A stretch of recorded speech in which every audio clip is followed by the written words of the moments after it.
एक समय की बात है, खिले हुए गुलाबों और हरी भरी हरियाली से सजे एक राज्य में रोजालिंड नाम की एक युवा राजकुमारी रहती थी। वह अपनी उज्जवल सुंदरता और राज्य के बगीचों की देखभाल के प्रति अपने प्रेम के कारण दूर दूर तक रोज प्रिंसेस के नाम से जानी जाती थी। हर सुबह राजकुमारी रोजालिंड सुबह की पहली किरण के साथ उठती थी और महल के बगीचों में टहलती थी, गुलाबों के जीवंत रंगों और नाजुक सुगंधों को निहारती थी। जब वह फूलों के बीच नृत्य करती थी तो उसकी हंसी हवा में गूंज जाती थी, उसका हृदय खुशी से भर जाता था। एक दिन बगीचों की खोज करते समय राजकुमारी रोजालिंड की नजर गुलाब की झाड़ी पर बैठे एक सुंदर सुनहरे पक्षी पर पड़ी। उसके पंख सूरज की रोशनी में चमक रहे थे, जिससे आसपास की पंखुड़ियों पर सुनहरी चमक पड़ रही थी। उसकी सुंदरता से मंत्रमुग्ध होकर राजकुमारी कोमल जिज्ञासा के साथ पक्षी के पास पहुंची।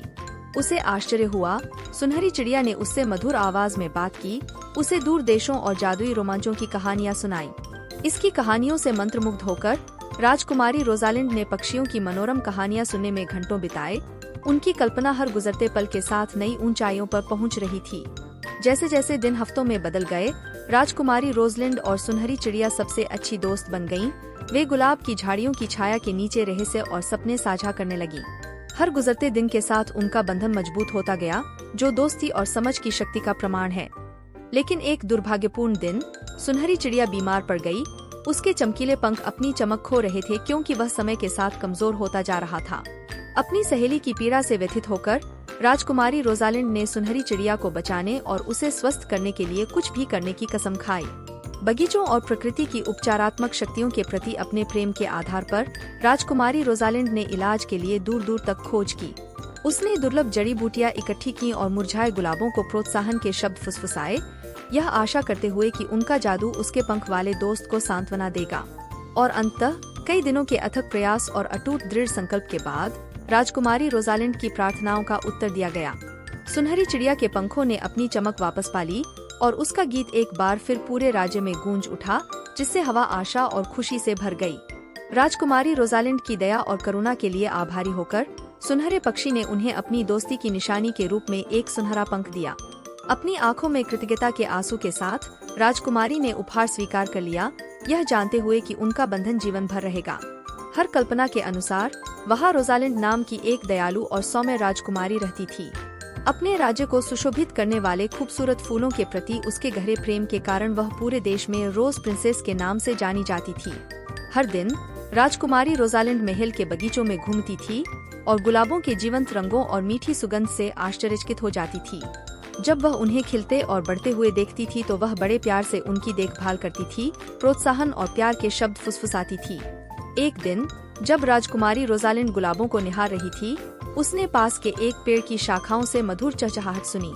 उत्सुकतावश उसने आवाज का पीछा किया और पत्तों के बीच बैठे एक शानदार सुनहरे पक्षी को देखा। सुनहरे पक्षी के पंख सूरज की रोशनी में चमक रहे थे, जिससे बगीचे में गर्म चमक आ रही थी। इसका गाना राजकुमारी रोजालिंड के कानों में संगीत की तरह था, जिससे उसका दिल खुशी और आश्चर्य से भर गया। उस दिन से राजकुमारी रोजलिंड और सुनहरी चिड़िया सबसे अच्छी दोस्त बन गईं। वे बगीचे में घंटों एक साथ बिताते थे, कहानियां साझा करते थे और हंसी मजाक करते थे और गुलाबों के बीच नृत्य करते थे।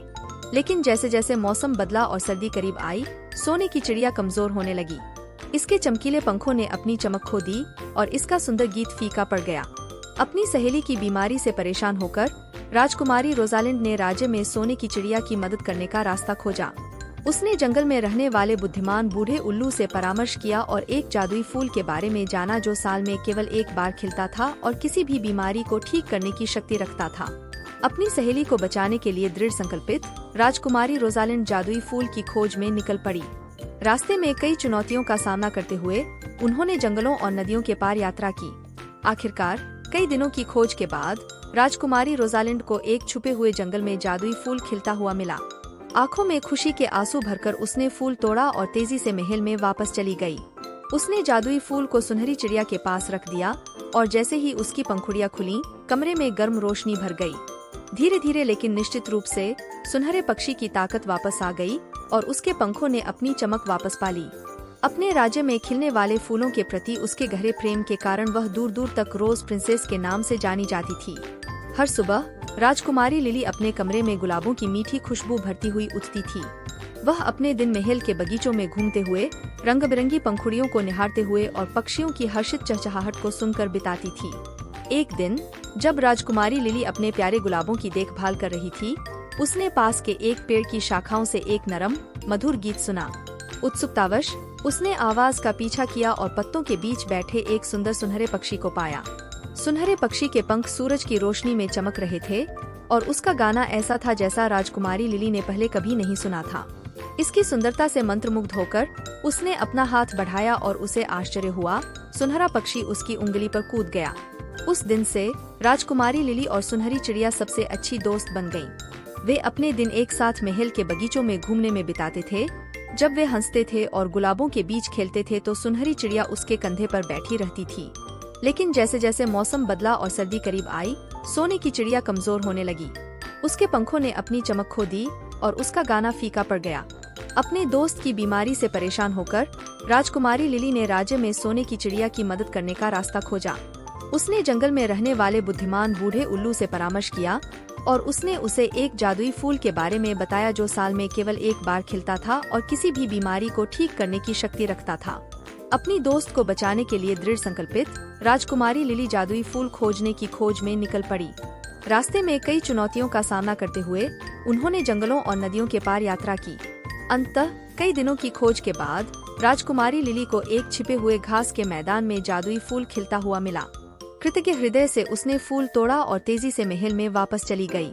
उसने जादुई फूल को सुनहरी चिड़िया के पास रख दिया और जैसे ही उसकी पंखुड़ियां खुली, कमरे में गर्म रोशनी भर गई। धीरे धीरे लेकिन निश्चित रूप से सुनहरे पक्षी की ताकत वापस आ गई और उसके पंखों ने अपनी चमक वापस पा ली।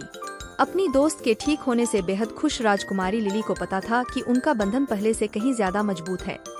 साथ मिलकर वे राज्य का अन्वेषण करते रहे, जहां भी गए प्रेम और आनंद फैलाते रहे। और इसलिए प्यारे बच्चों, रोज प्रिंसेस और उसकी सुनहरी पक्षी मित्र की कहानी याद रखें। यह दोस्ती, साहस और प्रेम की उपचार शक्ति की कहानी है। अब अपनी आंखें बंद करें, सो जाएं और आपके सपने सुनहरे पंखों और खिलते गुलाबों से भरे हों। शुभ रात्रि।